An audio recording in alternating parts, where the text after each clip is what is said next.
ఎటువంటి ముందస్తు నోటీసులు ఇవ్వకుండా ఇంటి నిర్మాణాన్ని కూల్చారని కాకినాడ రూరల్ వలసపాకల బొందగుంటకు చెందిన పట్టా సత్యవేణి, పట్టా సీనమ్మ ఆవేదన వ్యక్తం చేశారు.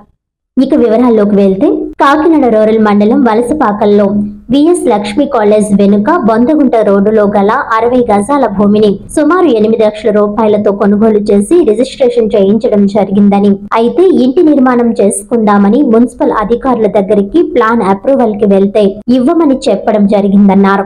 దీంతో అద్దెలు కట్టుకోలేక ఇబ్బంది పడుతున్న తమకు ఇంటి నిర్మాణం చేద్దామని అనుకుని నిర్మించుకుంటే ఎటువంటి అనుమతులు లేవంటూ నోటీసులు కూడా ఇవ్వకుండా ఇంటి నిర్మాణాన్ని జేసీబీతో మున్సిపల్ సిబ్బంది కొల్లగొట్టారని వాపోయారు. ప్లాన్ అడిగితే ఇవ్వడం లేదని అన్నారు. కూలగొట్టిన ఇసుక మెటీరియల్ కూడా ట్రాక్టర్ లో వేసుకుని తీసుకువెళ్లిపోయారని మీడియాకు తెలిపారు. గతంలో కూడా ఇలాగే చేశారని, రాజకీయంగా కూడా తమపై కక్ష సాధింపు చర్యలు చేపట్టారని వారు తెలిపారు.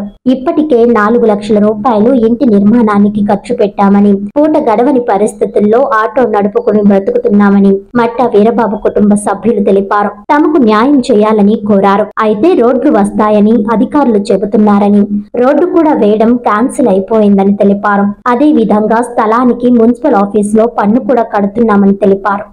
ఉంటానండి, ఆర్బార్లో ఉంటా. రూపాయి కూడబెట్టుకుని గూపిచ్చుకుండి 6 లక్షలు. నేను 6 లక్షలు అప్పు చేసుకుని స్థలం కొనుక్కున్నానండి. గవర్నమెంట్లో రిజిస్టర్ కూడా చేయించుకున్నానండి 1,50,000 ఇచ్చి. మీటర్ వచ్చిందండి. ఇంటి పన్ను 41,000 కట్టామండి. 41,000 కట్టామండి. అలా రూపాయి అప్పు చేసుకుని కట్టుకుంటే స్తంభాల దాకా లేపామండి. లేపినప్పటికీ క్రేన్ తెచ్చి తెల్లవారుజాముని మాకు తెలియకుండా పడగొట్టేశారండి. రోడ్డు మీద ఉన్నానండి. నేను కొట్టి అమ్ముకుని బతుకుతానండి. పైసా అమ్ముకుని బతుకుతానండి. ఇలా చేస్తున్నారండి, చాలా అక్రమం చేస్తున్నారండి నాయకులు. ఇక్కడ నాయకులు చేస్తున్నారండి అంతా. రోడ్డు పడుతుంది అంటున్నారు. మా మట్టిగా పడుతుందమ్మా. ఈ 60 గజాలే పడుతుందా రోడ్డు? విజయలక్ష్మి కాలేజీ గట్రా పడగొట్టేయాలి కదండి. పడగొట్టేసి మాది పడగొట్టేస్తే మేము పోతాం కదండి. మా డబ్బు లాస్ అయిందండి. 16 లక్షలు పోసానండి ఇక్కడ నేను.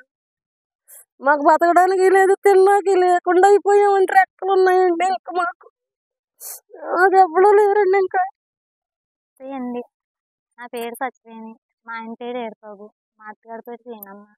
నేను వీళ్ళ దగ్గర సైట్ కొనుక్కున్నానండి. రిజిస్ట్రేషన్ అయిపోయింది, అన్నీ అయిపోయాయి. కొనుక్కున్నాక వచ్చి సైట్ ఆఫ్ చేస్తూనే ఉన్నాయండి కట్టుకున్నా కాంచి. ఇలాగ నోటీస్ కూడా ఇవ్వలేదండి. నోటీస్ ఎందుకు ఇవ్వలేదు మాకు తెలదండి.